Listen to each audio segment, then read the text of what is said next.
Yo, what's up guys? Welcome sa another episode na naman ng ating vlog mga Mars. Yun, and for today's video, pag-uusapan natin kung ano nga dapat yung mga dapat kung ano ba yung mga dapat nating i-consider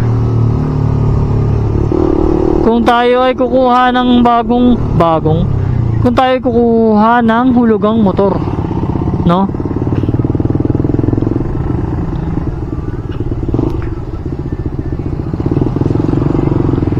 So yeah, wala muna tayong intro kasi hindi pa tayo nakakagawa ng bagong intro. So eto na agad, here we go.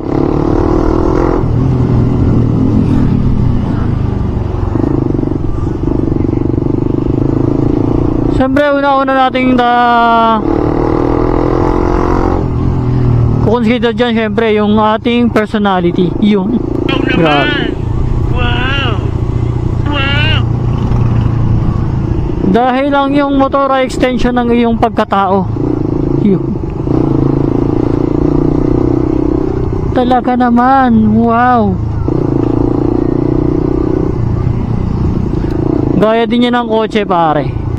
So andyan na yung pumapasok yung kung gusto mo ng comfort lang or kung gusto mo na ng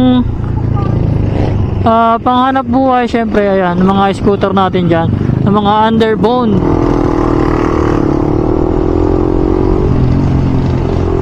Yan, di ba? Tapos kung gusto mo na naman ng konting racing na comfort na pwedeng pang hanap buhay, ayun. Diyan na papasok yung mga 150cc natin pare. Swak sa yan. Kung ikaw yung tao na ayaw mong ayaw mo na overtaken ka, nagiinit yung ulo mo, ganon. O mag 150cc ka.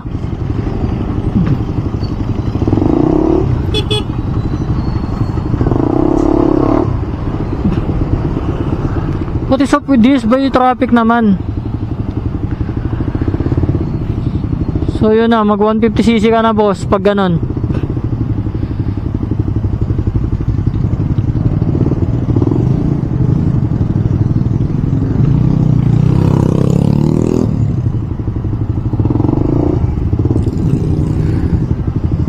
Tapos gusto mo mga chill lang yan, ako na yung mga 125cc pare.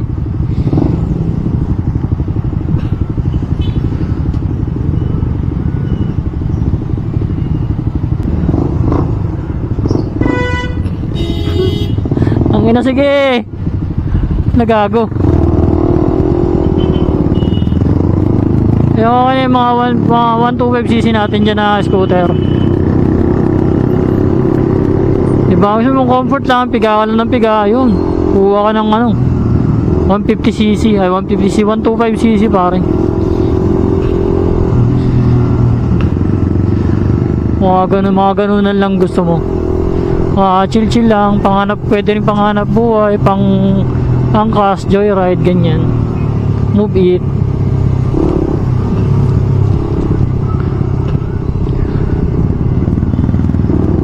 Kailangan focus muna tayo sa daan.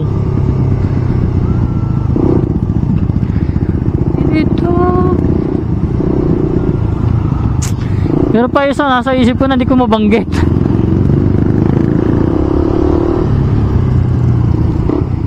Yan, kung gusto mo naman pangangas-angas lang, no.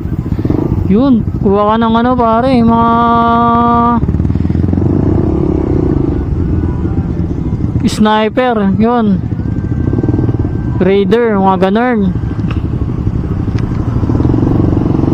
So yun una personality mo syempre. O kung gusto mo rin syempre classic, no. Ayan, nandyan yung mga 152 natin, Rusi Classic 250. Yung mga yung nasa Euro ngayon 150cc din na pwedeng base bike.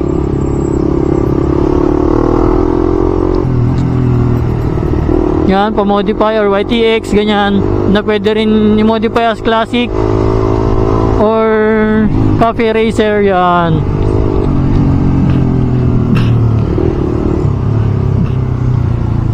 Mga tipid na rin naman na yan.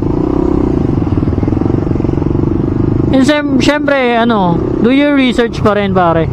Sa mga gusto mong, sa gusto mong bibili na, gusto mong kunin na motor. Or kung mas the best, i-test ride mo. Kung meron kang kakilala na merong motor na gusto mo, test ride mo para malaman mo kung swak ba talaga siya sa'yo.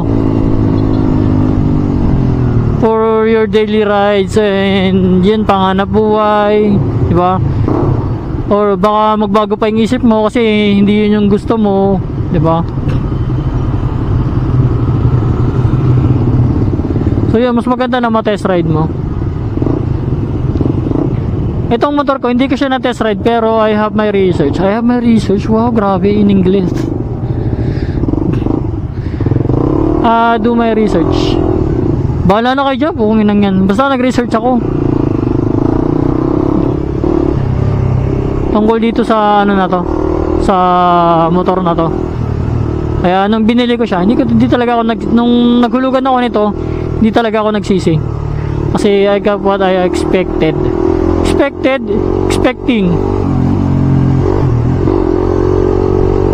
Basta nakuha ko yung ina-expect ko, ganun. English pa kasi. May ano pala, okay.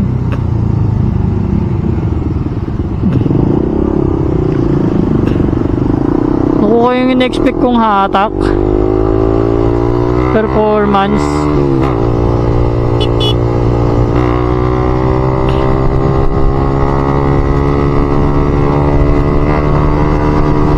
Tsaka yung angas.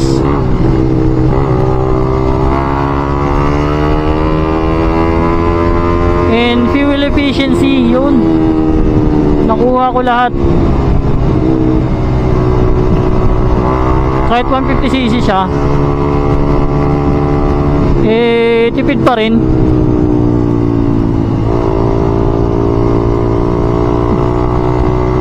And yan, siyempre, pangatlo, siyempre yung budget mo. Siyempre, dapat may consider yung budget mo. Kung ikaw maraming obligasyon,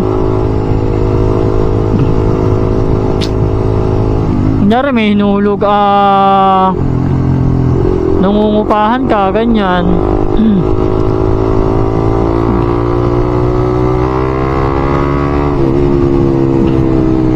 May mga hinuhulugang mga binabayarang utang or paluwagan. Di ba, consider mo rin yung budget mo. Kung iplanuhin mong mabuti yung budget. Halimbawa, nag-canvas ka, tapos monthly mo is 3,500, ganyan. Tingnan mo kung may matitira pa ba doon sa magiging income mo monthly or every cut off. Kung may matitira pa para sa iyo o para sa ibang mga ibang bills mo, ganyan.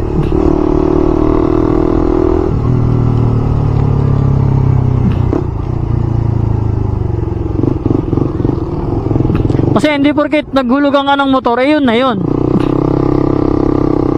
Kumuha ka ng motor, yun na yun, mapapakaluwag. Siyempre meron pa tayo yung mga yun, halimbawa uupahan ka. Siyempre hindi yun monthly, may babayaran ka talaga. Bayaran mo upahin yung motor, di ba? Pero kung binata ka, go.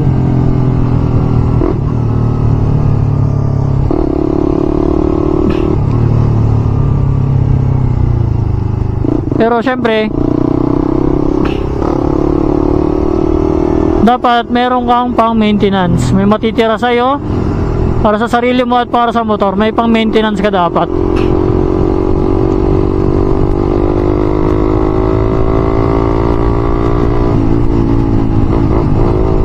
Kasi hindi porket kumuha ka ng motor, yun ang kasi sinasabi ko sa inyo, hindi porket naghulugan ka ng motor, yun na syempre may mga maintenance pa tayo dyan, pare.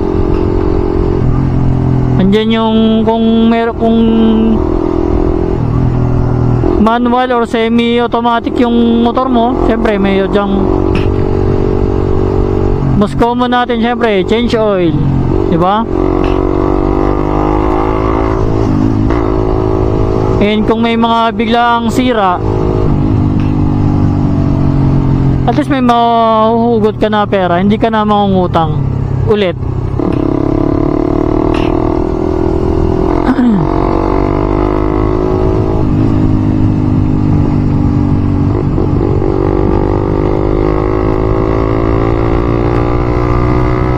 Ganda mag-drive dito, ano?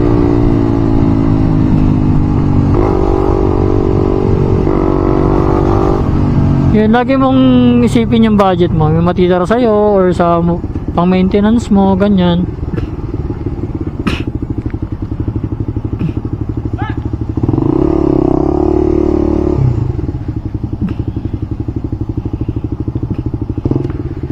Kasi kung naguhulugan ka na nga, tapos bigla kang bigla kang nasiraan, biglang may okay na biglang nasiraan yun, may malalang sira or nasemplang ka, ganyan. Eh, ang mangyayari, pag may ayusin ka, tapos walang natitira sa yung pera, mangutang ka na naman. Makukulong ka na sa cycle ng utang. No? Mas malaki yung nagagastos kaysa sa pumapasok na pera. So, kailangan ma-prevent mo yun para hindi ka makulong sa cycle ng utang. So, pe-prevent mo na siya, mag-ano ka na agad. Tatabi-tabi ka na kahit pa 500, 200, ganyan. Kada cut off, ganun. Para syempre mayroon ka pang, kung may gusto kang i-modify, yan, maintenance. Diba?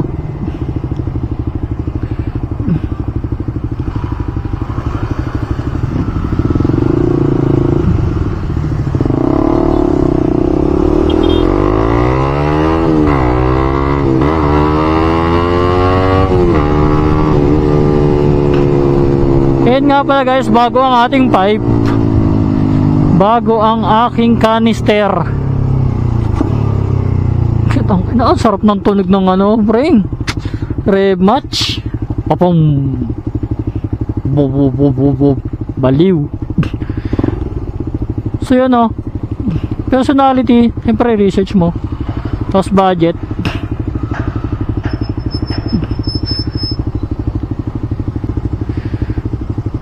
So yun lang guys, dahil malapit na tayo sa aking trabaho. Sana meron kayo natutunan sa video na ito. Kung bago ka pa lang sa channel ko, huwag makalimutan mag-like, share, comment, and subscribe, and hit the notification bell para lagi kang updated sa mga bago nating video. And kung meron pa akong nakalimutang sabihin, comment lang kayo dyan mga pare, mga Mars. So eto po si Kuya Edge mo to. Peace out.